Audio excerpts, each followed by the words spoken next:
I'm going to play for you parts of the clash today, now famous, between Rand Paul and Dr. Fauci. Dr. Fauci, knowing that it is a crime to lie to Congress, do you wish to retract your statement of May 11th where you claimed that the NIH never funded gain-of-function research in Wuhan? Senator Paul, I have never lied before the Congress, and I do not retract that statement. And Senator Paul, you do not know what you are talking about, quite frankly. And I want to say that officially. You do not know what you are talking about. Okay? So, Ashley, tonight, to update the story, Rand Paul, who is often more parts performance artist than he is certainly medical doctor or United States senator, went on Hannity to say he's going to ask for a criminal referral for Fauci for lying to Congress. Ashley, where do you put this? Is this the culture war on steroids? Is this a medical doctor, not just that, foremost public health expert of our times and a recipient of the Presidential Medal of Freedom back when that had actual meaning? Is this just a guy who's being set up as a cultural straw man? In some ways, yes. And in some ways, this is sort of a side debate and a kind of pet peeve, pet project of Senator Paul, who has frequently gone after Dr. Fauci in previous hearings, although sort of not as combatively as we saw today. But it does kind of speak to, as you said, the broader cultural issue. And it's worth noting that the Washington Post fact checker gave previous claims by Senator Paul against Dr. Fauci to Pinocchios as sort of grossly exaggerated, false and misleading. But this, again, on a macro level, sort of that things that are not quite true, and to take it a step further, in other instances, not the Wuhan lab, but coronavirus in general.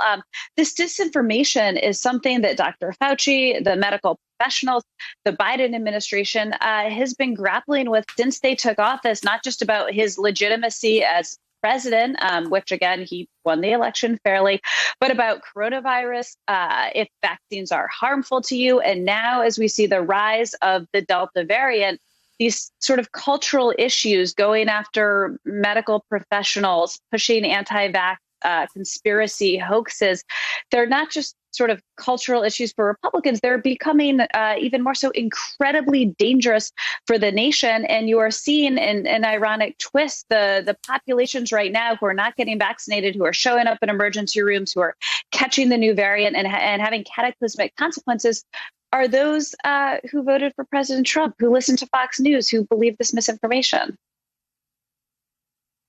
Sam Stein, you were out front today on a story that was characterized by a couple people on social media this way. It's as if Fox News received the bat signal and several of their prominent on-air people are suddenly pro-vaccination, at least no longer casting doubt at every opportunity about the vaccine. Talk to us about your reporting. Do we call it interaction between the Biden White House and Fox News? Do we call it outreach? What wording do you prefer? I would say tiptoeing or arm's length. The Biden White House raised a lot of eyebrows last week when it went after social media companies for spreading disinformation, misinformation around vaccines. What was notable is that they had not done something similar with Fox News, even though I think objectively we can say that some of the evening hosts and guests have been some of the chief purveyors of disinformation and fear-mongering around vaccines. So we wanted to explore why it was that the White House was taking this sort of more muted approach to Fox. And the answer is that they've determined that there's very little upside to going after Fox aggressively like that you would turn off the very people you need to convince to take the vaccine. But on top of that, that they don't want to put people on these evening programs because they don't think necessarily that they would get a fair shake. What is notable, Brian, to your point, is that yesterday, Sean Hannity came out with an impassioned plea, maybe not impassioned, but a plea to take vaccines. And we've seen a few other hosts do the same. Perhaps they are getting the signal.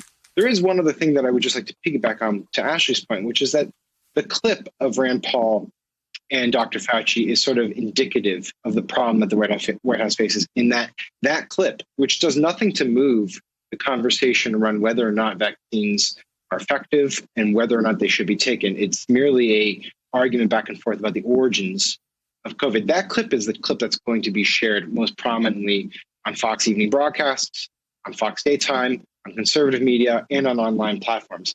That is the hurdle that the White House faces, that they have an information campaign, a disinformation campaign, but they also have information that's going out into the ether that gets prominently featured, but doesn't necessarily advance their objectives.